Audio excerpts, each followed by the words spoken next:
Hi guys! Ako nga pala si JC at ngayong araw gusto kong i-share sa inyo ang isa sa pinaka-challenging pero fulfilling na experience ko nang sumali sa isang marathon.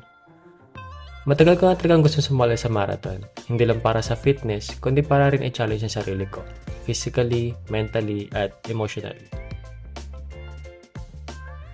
Maaga akong gumising para mag-asikaso.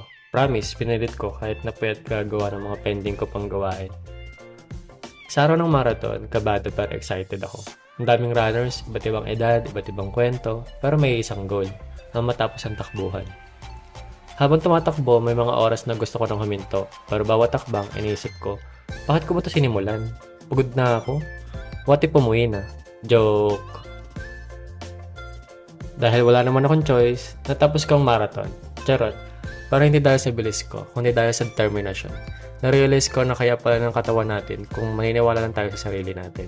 Isa pa, hindi lang ito tungkol sa finish line, kundi sa journey papunta roon. Kung nag-iisip kang sumali sa isang marathon, gawin mo. Hindi mo kailangan maging pinakamabilis na runner. Basta may puso, may laban. Ayun lang, hanggang sa muli. Salamat!